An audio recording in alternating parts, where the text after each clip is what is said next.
Shalom, apa kabar Bapak Ibu Saudara sekalian? Selamat berjumpa kembali kita di acara hari ini. Minggu yang lalu kita belajar tentang kerajaan Allah. Kita masih berbicara sekitar tentang kerajaan Allah ini. Ada yang orang bertanya, apa itu kerajaan Allah? Sederhananya adalah kerajaan Allah itu pemerintahan Allah dalam kehidupan kita. Apakah Allah memerintah dalam kehidupan kita secara pribadi? Allah juga memerintah atas satu organisasi atau satu komunitas. Allah memerintah dalam gerejanya, Allah memerintah dalam bumi ini, bahkan seluruhnya. Jadi wilayah dari pemerintahan Allah adalah, kata kuncinya adalah segala sesuatu. Ya, Allah memerintah. Nah, minggu lalu kita belajar juga bahwa kerajaan Allah harus menjadi prioritas, menjadi pusat ya dari pemberitaan, bahkan menjadi pusat dari kehidupan kita. Melebihi dari yang disebut dengan pemeliharaan Tuhan, yang Yesus menggambarkannya dengan masalah makan, minum, dan pakai. Kalau dalam konteks hari-hari ini adalah bicara soal solusi hidup, peningkatan hidup, dan bicara soal kenyamanan hidup. Nah, akan menjadi dosa atau menjadi salah arah ketika iman kita diarahkan kepada yang disebut tadi, pemeliharaan Tuhan semata, makan, minum, dan pakai. Akhirnya kita akan menjadi kecewa ya. Dalam 7 bulan ini kita merasakan bagaimana sebuah masa yang tidak mudah, atau saya sebut sebagai masa sukar. Kita melewati itu kalau kita hanya sekedar mencari apa yang disebut dengan pemeliharaan Tuhan. Tapi dalam doa Bapa kami kita belajar tentang bahwa ternyata dalam urutan doa Bapa kami, kerajaan Allah menjadi prioritas. Baru setelah itu bicara tentang pemeliharaan Tuhan, bicara tentang hubungan kita dengan sesama, dan juga bicara soal kelepasan. Dan kita juga belajar bahwa kerajaan Allah sebagai prioritas, yang Yesus berkata, carilah dahulu kerajaan Allah dan kebenarannya, maka semuanya itu akan ditambahkan kepadamu. Nah, hari ini kita mau belajar bagaimana ternyata kerajaan Allah itu tidak pasif. Yang namanya iman itu bukanlah statis, tapi dinamis.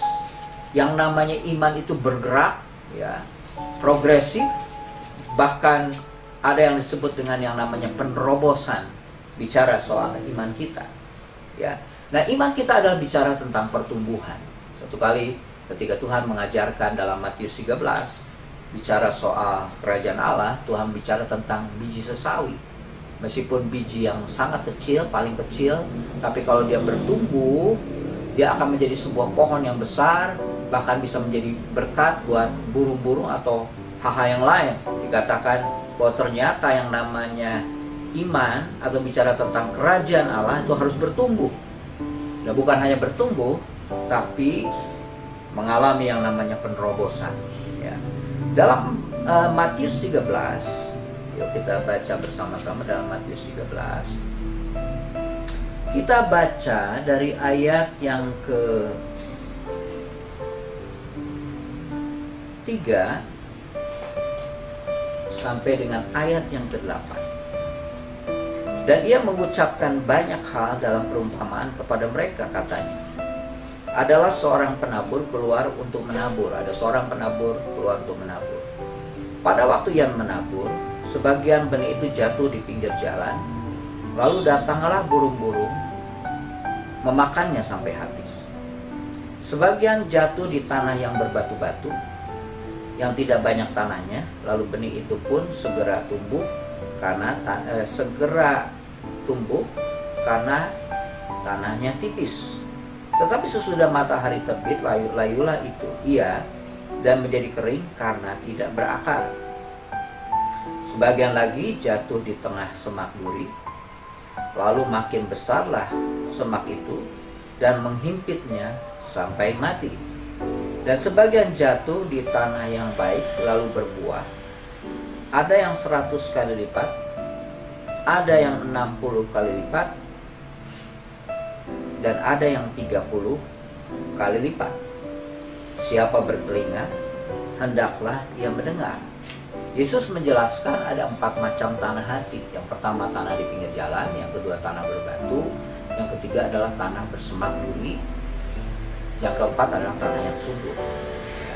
Sebenarnya kalau saya perhatikan dari 3 tanah yang pertama, itu adalah bicara tentang yang hampir nyaris tanahnya tidak begitu banyak. Mungkin yang pertama sama sekali itu tanah pinggir jalan yang sangat keras, ya, cuma hanya dengar, saya itu melupakan begitu saja, ya, bicara benih adalah firman. Yang kedua juga ada tanahnya tapi sangat sedikit, ya. Dikatakan yang ketiga mungkin ada tanahnya tapi justru semak duri menghimpit dari benih itu. Tapi tanah yang keempat adalah berbicara tentang tanah yang subur. Dan tanah yang subur mengalami sebuah buah yang begitu nyata. Jadi benih bertumbuh, bahkan berbuah 30 kali lipat, 60 kali lipat, bahkan 100 kali lipat. Nah, hari ini saya ingin menjelaskan begini, saudara-saudara. Kerajaan Allah itu berkembang. Kerajaan Allah itu bertumbuh. Kerajaan Allah itu mengalami yang namanya terobosan. Kita tidak bicara 3 tanah yang awal, tapi kita fokus konsentrasi kepada tanah yang subur. Tentunya yang dimaksud Tuhan, Tuhan ingin kita semua memiliki jenis tanah hati yang subur. Dan yang perlu dicatat oleh kita, yang digarisbawahi oleh kita, bahwa tanah subur itu mengalami yang namanya peningkatan, ya, atau kita sebut sebagai lompatan iman. Yang namanya iman tidak pasif tapi bergerak. Bahkan yang namanya iman itu harusnya mengalami pertumbuhan yang sangat besar, ya, berbuah dalam hal yang besar, bahkan maksimal. Disebutkan tadi 30, 60, bahkan 100 kali lipat. Nah, melalui hari ini kita semua yang mendengar, kiranya Roh Kudus mengetuk setiap hati kita, membuka hati kita, supaya kita mengevaluasi bagaimana iman kita. Bahwa ternyata Tuhan mau. Prinsip dari kerajaan Allah adalah penerobosan. Prinsip dari kerajaan Allah bagaimana mengalami pertumbuhan. Ya. Nah, sekarang pertanyaannya, bagaimana kita mengalami lompatan iman? Bagaimana kita mengalami penerobosan? Bagaimana supaya dampak kita tidak hanya dirasakan oleh bagian kecil, lingkungan yang kecil, tapi dirasakan manfaat dari kehadiran kita di lingkungan yang lebih besar. Bagaimana caranya? Yang pertama, saudara-saudara, berbicara tentang tanah hati. Pastikan hati kita adalah hati yang lembut. Pastikan hati kita adalah hati yang gembur.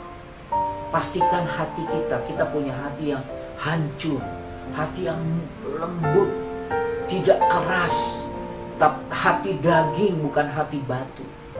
Supaya hati kita betul-betul hati yang gembur, subur, hati yang hancur, yang mudah disentuh oleh Tuhan, yang mudah bergerak oleh kasih Tuhan, yang mudah bergerak dalam belas kasihan, dan mulai dinamis untuk melakukan hal-hal yang besar bersama-sama dengan Tuhan. Yang pertama, pastikan kita punya hati yang gembur, hati yang penuh dengan kehancuran di hadapan Tuhan. Yang kedua, sebuah hati yang merindukan Tuhan dengan sangat. Sebuah hati yang merindukan dengan sangat, yang bukan hanya ditanya, kamu rindu? Ya, saya rindu, tapi sesuatu yang tidak dengan sangat. Satu kali mungkin saya pernah dengar, ada seorang guru mengajarkan muridnya berbicara soal pengetahuan. Muridnya bertanya kepada gurunya, bagaimana supaya saya mengalami peningkatan dalam soal pengetahuan dan hikmah. Akhirnya gurunya mengajak dia berjalan di satu pantai, dan tiba-tiba akhirnya kepala dari muridnya itu dicelupkan ke dalam air laut. Wah, dia gelagapan. Guru, kenapa guru? Akhirnya dia lakukan berkali-kali. Akhirnya gurunya mengajarkan begini, sama seperti engkau ketika kepalamu dibenamkan dalam air, kau membutuhkan yang namanya oksigen, kau membutuhkan yang namanya udara segar. Sama demikian engkau terhadap pengetahuan. Dalam konteks kita, sama demikian antara kita dengan Tuhan. Apakah engkau merindukan Tuhan? Merindukan Roh Kudusnya bekerja, merindukan Roh Kudusnya menyatakan kuasanya melalui kehidupan kita. Ada dua hal sekali lagi. Pastikan hati kita gembur, hancur hati yang subur. Yang kedua, merindukan Tuhan. Dan Tuhan berjanji begini. Mari kita lihat, bagi orang-orang yang hatinya gembur, hancur hati dan merindukan Tuhan dengan sangat. Matius 13 ayat 11 sampai 12 berkata begini, karena siapa yang mempunyai. Jadi kalau sudah mempunyai, dalam hal ini ada rahasia kerajaan Allah. Ayat 11 mungkin, ya Yesus kepadamu diberikan karunia untuk mengetahui rahasia kerajaan surga, tetapi kepada mereka tidak. Jadi kepadamu rahasia kerajaan Allah. Karena siapa yang mempunyainya, mempunyai rahasia itu, kepadanya akan diberi sehingga ia berkelimpahan. Tapi siapa yang tidak mempunyai, apapun juga yang ada padanya akan diambil daripadanya. Itulah sebabnya aku berkata dalam perumpamaan kepada mereka, karena sekalipun melihat mereka tidak melihat, dan sekalipun mendengar mereka tidak mendengar dan tidak mengerti. Saudara sekalian, kalau kita memiliki hati yang subur gembur, merindukan Tuhan, hancur hati, Tuhan berjanji itu akan memberikan rahasia kerajaannya semakin ditambahkan. Bahkan dampak kita di sekitar kita akan terjadi yang namanya penerobosan, akan terjadi yang namanya pertumbuhan, akan terjadi yang namanya kegerakan, atau orang menyebutnya sebagai revival.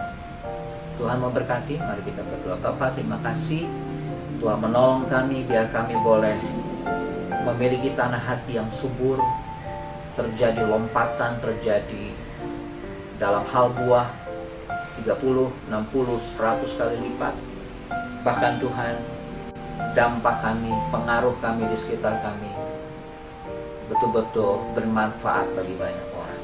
Tuhan tolong kami, Roh Kudus tolong kami, supaya kami punya hati yang hancur, hati yang gembur, supaya kami merindukan Tuhan melebihi dari apapun juga.